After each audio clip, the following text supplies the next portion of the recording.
Monsieur le préfet de zone, monsieur le préfet, madame la proviseure, monsieur le proviseur, monsieur l'administrateur, chers professeurs, chers parents, mesdames, messieurs en petites grades et qualités, et surtout vous, chers futurs anciens élèves de l'Athénée royal de l'air pur. J'ai l'honneur, au nom de la ville de Serein, de pouvoir vous dire quelques mots lors de cette cérémonie qui clôturera vos 6 années de secondaire. Tout d'abord, allons à l'essentiel. Toutes mes félicitations pour votre très beau parcours scolaire. Toutes mes félicitations également à vos parents et à vos professeurs qui vous ont permis de devenir les jeunes adultes que vous êtes aujourd'hui. Félicitations.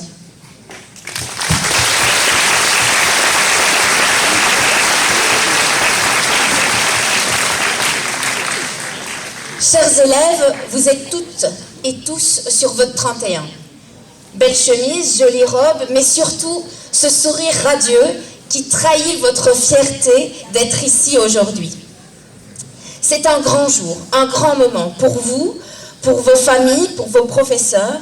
Diplôme à la main, vous êtes prêts à partir vers d'autres horizons.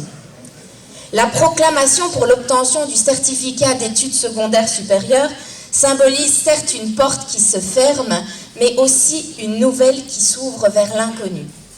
L'inconnu, cet espace immense, aussi attirant que terrifiant, où vous attendent d'autres épreuves, mais aussi, je vous l'assure, d'autres joies. Le 28 avril dernier, lors d'une matinée consacrée aux études supérieures, organisée par l'association de parents, je vous ai rencontrés pour vous parler de mes études supérieures à l'université et de comment elles ont fait en partie la femme que je suis devenue aujourd'hui.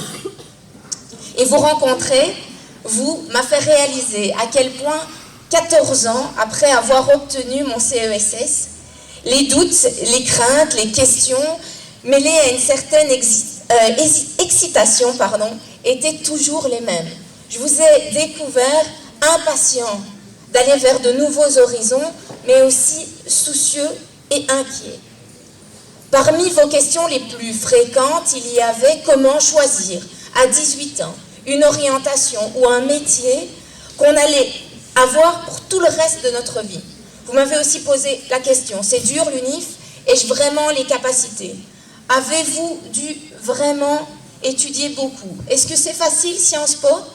J'hésite, mais et si je me trompe? Ou pire, et si je rate?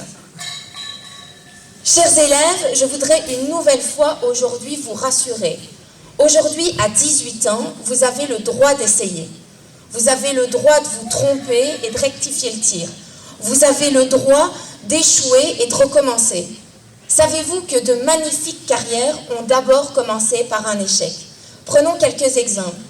Stephen King a d'abord essuyé 30 refus d'éditeurs pour son premier roman Carré. Walt Disney, passionné de dessin depuis son enfance, s'est fait renvoyer par son rédacteur en chef parce qu'il n'avait pas d'assez bonnes idées et manquait d'imagination.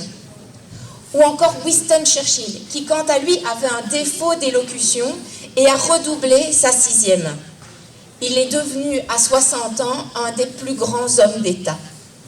Alors, profitez de ces années qui sont devant vous pour apprendre à mieux vous connaître, pour vous engager et défendre vos valeurs, pour exploiter vos dons et vos passions, pour vous poser les bonnes questions afin de prendre les bonnes décisions.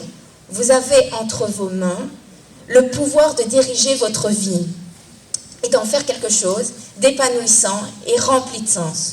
Alors peu importe si dans 10 ans, vous êtes détenteur d'un grand nombre de nouveaux diplômes, si vous avez un gros salaire et une très belle voiture, je vous souhaite par contre de pouvoir dire « je vais bien, j'ai réussi, je suis heureux et j'aime ce que je fais ».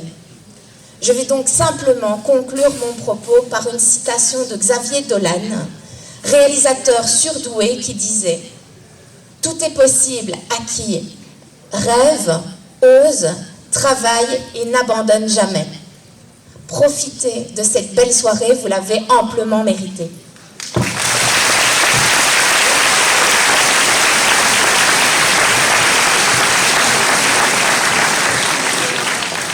Merci. Je vais donner maintenant la parole à Monsieur Angenot, qui est notre préfet de zone, encore pour quelques jours.